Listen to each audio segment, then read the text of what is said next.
Welcome to the first report looking at ADA compliance, digital inclusion in the e-commerce sector. This is the Shopify Top 100 websites. It's the first in a series of reports that are coming out over this year. This one launched in March 2022. Thanks to Andrew Grant, our Diversity and Inclusion Chair for this forward, which summarises the report and today's position. Despite considerable spend and effort, there's significant non-compliance across these websites. It's easy to demonstrate basic errors, which are leaving far too many organisations vulnerable. And with the rate of growth that we're seeing with serial litigation, there is considerable exposure across the sector. There's about 18 pages in this report, which I'll walk you through to give you the headlines. You can also download this report in PowerPoint format yourself to walk through at your own leisure. I'd just like to draw your attention to the data contained in this report. It cannot be used for litigious reasons and is not suitable for court usage. For those who are not aware, the ADA, or Americans with Disabilities Act, started just over 30 years ago. It covers the accommodation of both physical and digital spaces. This includes websites, which have to make a reasonable accommodation to users with disabilities. To run this report, we compiled a list of the Shopify Top 100 websites. This was compiled based on a Google search for that term. Our data sources are listed at the bottom of this slide. And the sites listed on the table on this slide are the ones that have been included. And in summary, 9 out of 10 organisations are what we say immediately vulnerable to litigation. And these organisations could be quick, simple targets for the serial plaintiffs. The results, as we've alluded to at the start of this report, show that unfortunately the vast majority of organisations are not meeting the ADA to various degrees.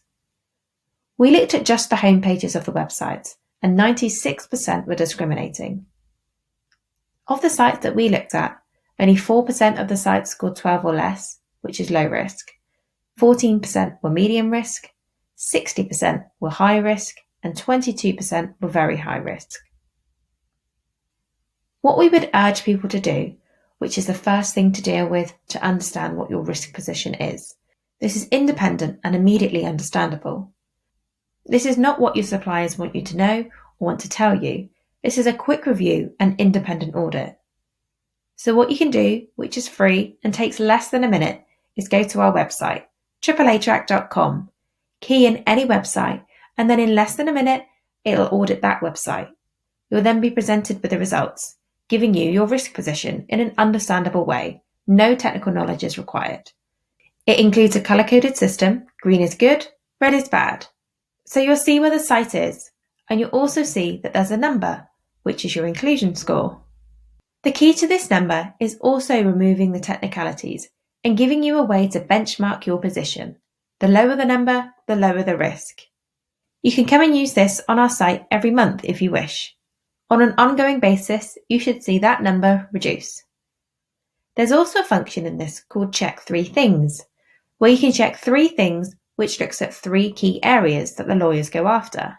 These 3 areas that lawyers tend to go after are images, forms, and links. And you can look at where you are with each. So for example, images. With a picture, for instance, you get what's called alternative text. This is the description of an image that is read out by the assistive technology that users with disabilities use. It enables them to experience the website. Alternative text is also very helpful for SEO.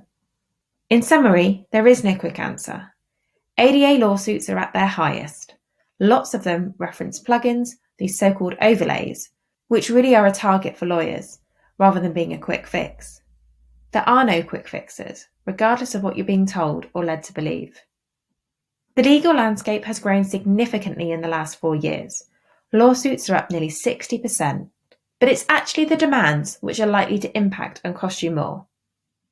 In 2020 alone, $6.6 billion was estimated the cost of demands.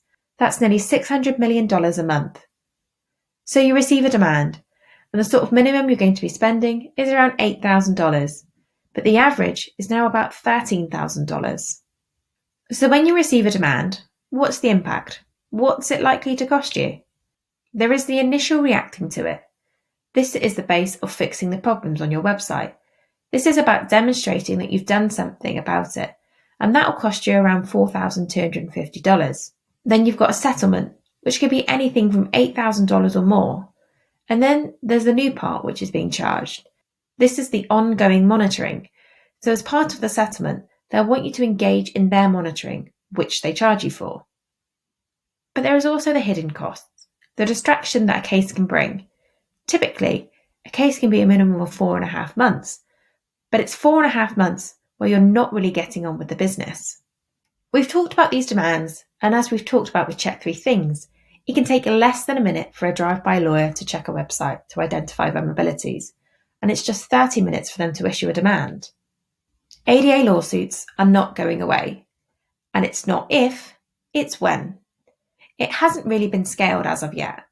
Whilst there have been hundreds of thousands of demands issued, the earnings indicate that it will continue to grow exponentially. But we do have help, as this page covers. One of our legal partners, Stacey Turnmill from The Internet is Everyone, has been involved in creating this report and can help you on this. But we would also say to walk through this checklist and see where you are now. Now you might be there thinking that that's not us. Well, that might be what you want to hear, and you may have had lots of suppliers tell you you're okay or you're using an overlay, and so you've been told that everything's fine. That's what you want to hear. But don't be afraid of the technical answers that people give you. If you're sued, has the supplier really got your back? The reality of the findings show that there is significant vulnerability across the board, and actually a quick question to ask suppliers is, you said we're compliant, you said your product and your services ensure compliance, so do you offer an indemnity to protect us if we get sued? As we've mentioned, Stacey Turnmill has been involved in creating this report, and she's been involved in this sector for many years. She's quite unique in the fact that she spans the legal aspect of it, but also the correction activity. So both dealing with the legal case, but also helping you with addressing any issues and vulnerabilities that you've got on your website. So thanks for your time watching this video. The next thing to do is visit AAAtrack.com, type in a web address and run it.